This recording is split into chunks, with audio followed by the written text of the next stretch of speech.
Ave Maria, gratia plena Dominus tecum, benedicta tu in mulieribus, et benedictus fructus ventris tui, Iesus. Sancta Maria, Mater Dei, ora pro nobis peccatoribus, nunc et in hora mortis nostrae. Amen. In nomine Patris et Filii et Spiritus Sancti. Amen. Carissimi beloved in Christ, welcome to this broadcast Mass on this feast of Saint Juliana Falconieri. We also today commemorate the Holy Martyrs, Saints Gervase and Protase. These two heroic brothers shed their blood for the Catholic faith in the city of Milan, in Italy in the 2nd century. They are called the Proto-Martyrs of Milan, meaning the first martyrs. The relics of Saint Gervase and Protase were discovered by Saint Ambrose in the 4th century, and their bodies now repose in the Church of Saint Ambrose in Milan. Saint Gervase and Saint Protase are mentioned always in the Litany of the Saints, and they are two of the 11 holy martyrs especially remembered in this sacred litany. But today our attention focuses on one Juliana Falconieri, a young woman who was born in Florence in the 13th century, in 1270 AD. Her parents had paid for the construction of the Church of the Annunciation in Florence. But her father died when she was quite young, and her uncle Alexis, who shared her upbringing with her mother, was one of the 7 founders of the Servite order, incidentally, the only one who did not become a priest. The Servite order was begun by 7 merchants of Florence, wealthy young men who were disenchanted with the worldly life of the city. They wanted to live a more radical, or today we might say intentional, Christian life, and at first were known as Laudesi, the praisers, and later as the servants of Mary, or Servites. At 15, Juliana refused her family's plans for her to marry, and soon became a Servite tertiary. She continued to live with her mother and followed the rule of life given her by the prior general of the Servites, Saint Philip Benizi, practicing charity, chastity, mortification, penance, and prayer.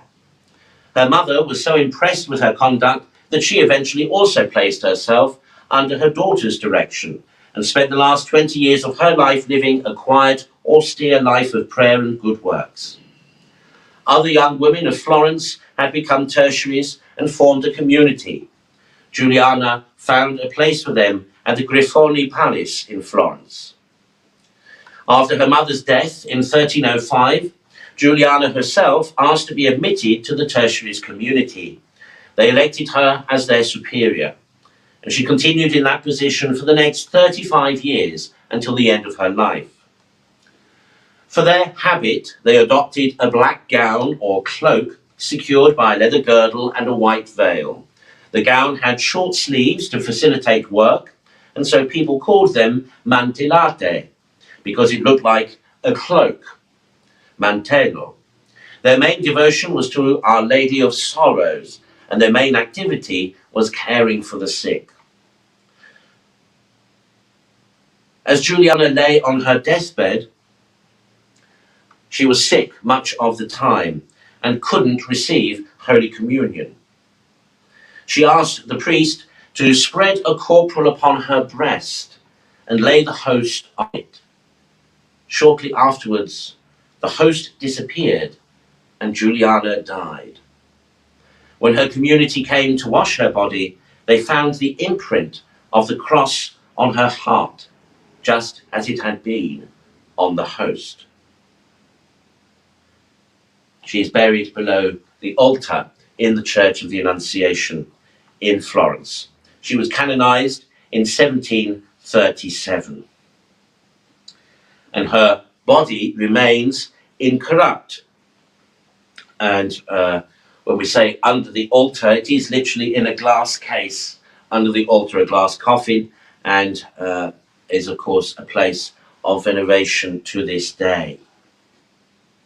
Now on Thursday this past week, we celebrated the feast of the Eucharistic heart of Jesus. And we reflected on the nature of Eucharistic miracles, how they were living flesh and blood, how they were all cardiovascular tissue that had endured stress and trauma and belonged to a man aged about 33 years.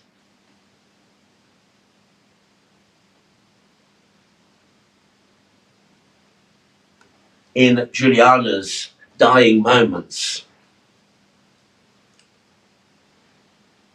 we hear tell of that wonderful scenario where, because she was not able to receive viaticum orally, she begged that the sacred host be placed upon her breast above her own heart.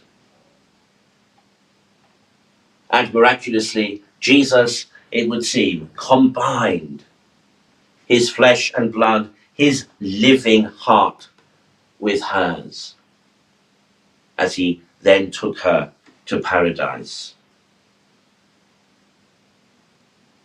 What an incredible way to die.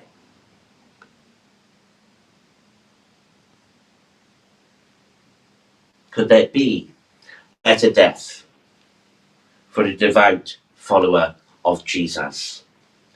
Could there be a better death for one who would espouse themselves to Jesus, who would give themselves to Jesus with their whole heart, body, soul, mind, and strength? Can you imagine giving yourself to Jesus in like manner? Is it your heart's desire to be wedded to the heart of Jesus, to be united with and in the heart of Jesus?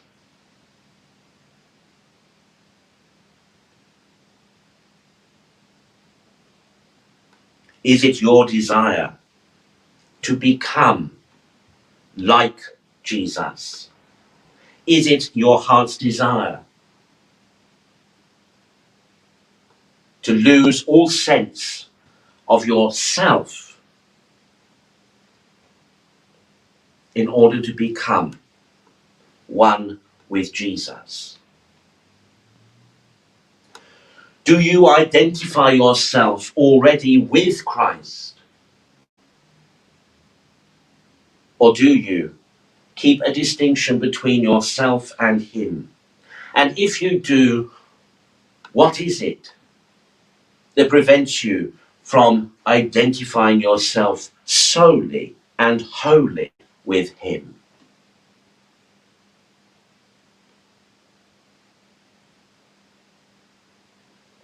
Is it a sense of unworthiness? Or is it a desire to retain individuality?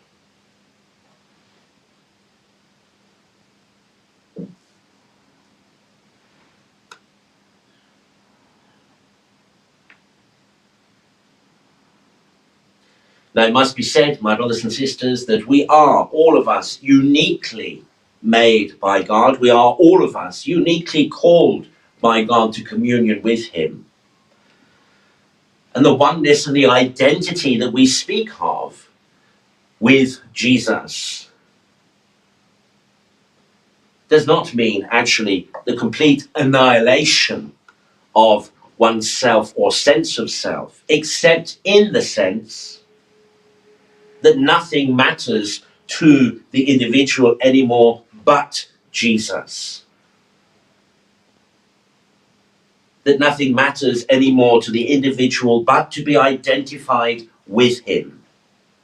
That despite our faults, our failings, our weaknesses,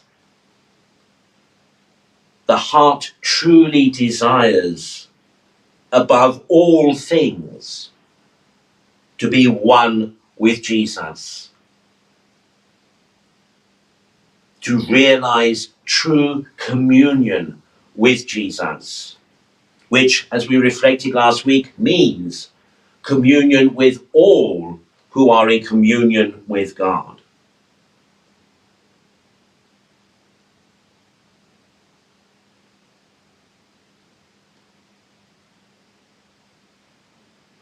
How many of us Christians today could say that that is our heart's desire, that that is the focus of all our energy, all our attention, that it is the priority in our lives?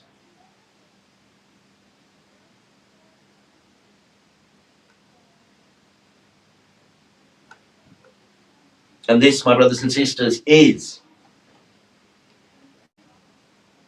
the most pertinent and relevant question we should be asking ourselves on a daily basis.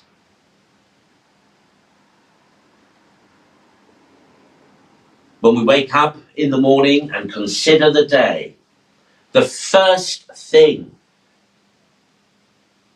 we should be saying to ourselves is, my intention today is to become more like Jesus.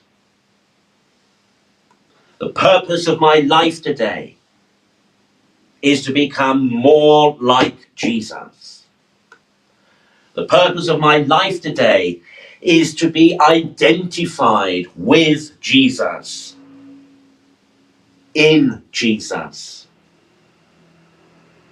even as Jesus, in attributes, in attitude, in approach, and in the desire of genuinely seeking the good and effecting the supreme good of all who I come across today.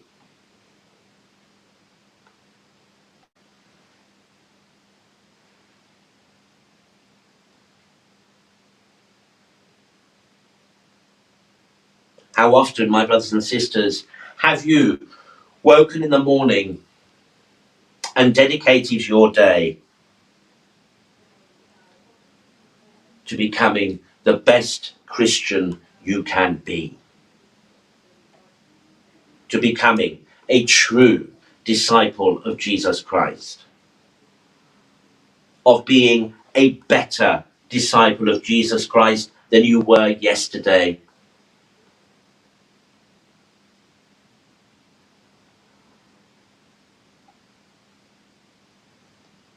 How many of us instead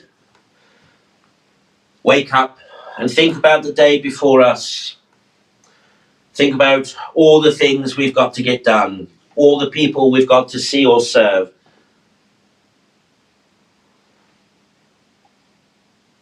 and how many of us sigh in self-pity,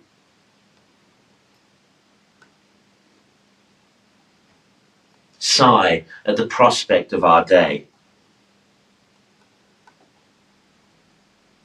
How many of us dread the prospect of meeting or seeing various people? How many of us lament having to do the things we will do?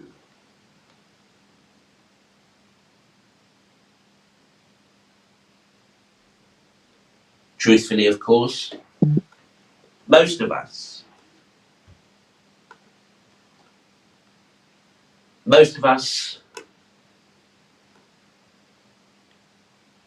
would say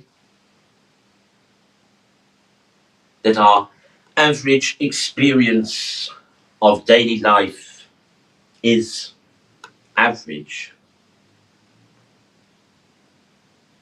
Many of us would say we do not feel that we are living particularly fulfilled lives. Many of us will give air to frustrations that we have, that we can't do this and we can't do that, or there is this or that put upon us, or that we feel obliged.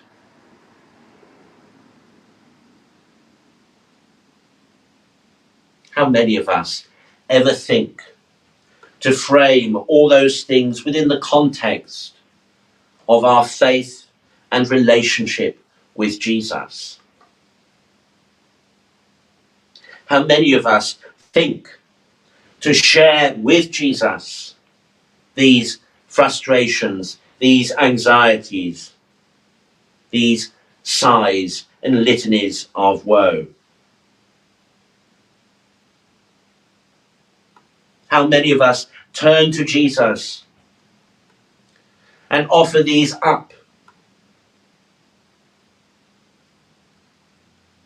and ask him to share with us, to be with us, to guide us and lead us?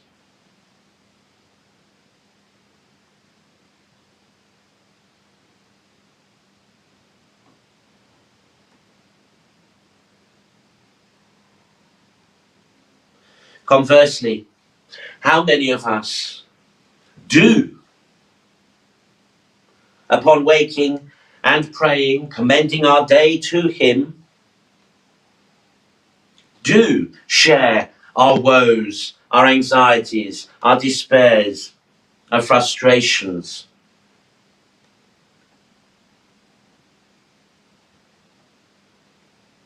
But never, never think to ask him first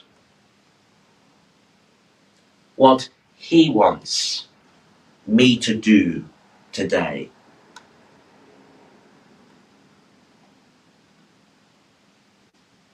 Never thinks to pray, Jesus, what will you have me do today? What is your will?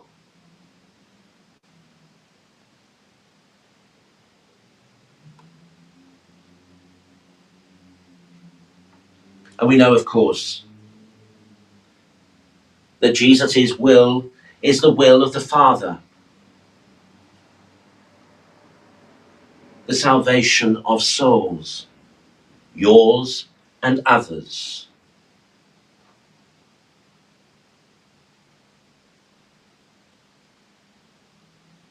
When we look at the day ahead, with all its responsibilities, with all its obligations, with all the people we are going to meet, we should be adopting a mindset that frames it all within God's will.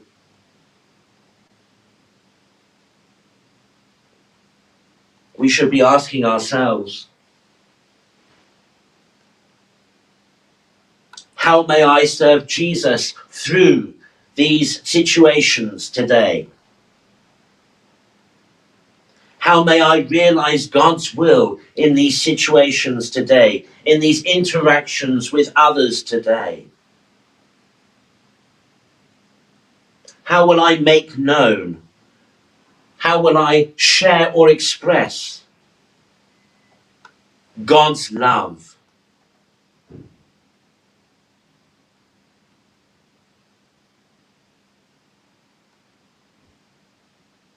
How will I speak to and share the hope that I should have within me?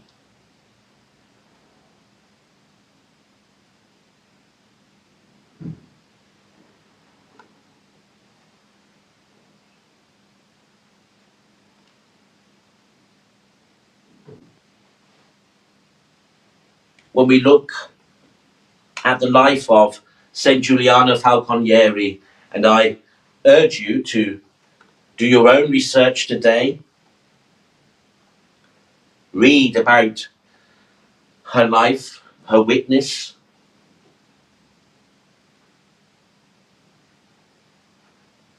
For clearly Juliana Falconieri was one who woke up every day and thought first of Jesus, thought first to ask him how she would serve him today. and every day of her life.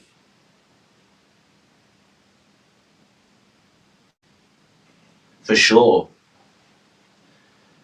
she had much on her mind at any given time, being responsible as she was for the care and direction of the tertiaries with whom she lived and worked. For sure, she had all the responsibilities that a project manager or a supervisor has, being concerned not just for the task at hand, but for those who are engaged in it and those who are served by it. And all the practical considerations. How were they going to find the medicine for the sick? How were they going to find the food for the hungry? How would they find clothing and shelter for those in need? How would the community be sustained itself? Where were donations going to come from?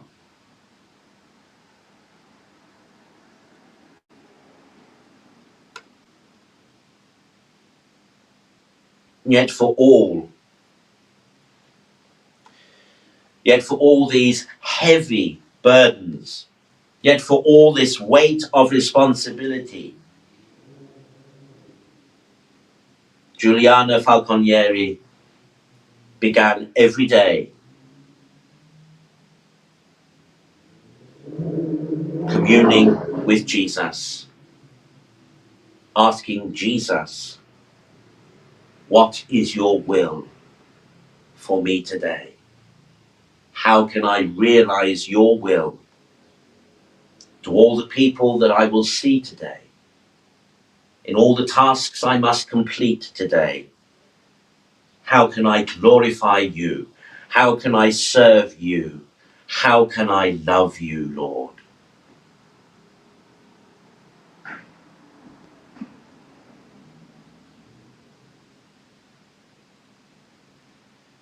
Juliana Falconieri lived as she died,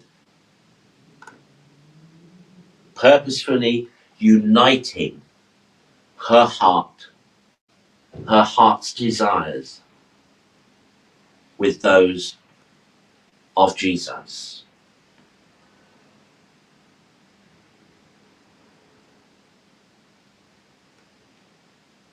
We, my brothers and sisters, should do the same. In the name of the Father, and of the Son, and of the Holy Spirit. Amen.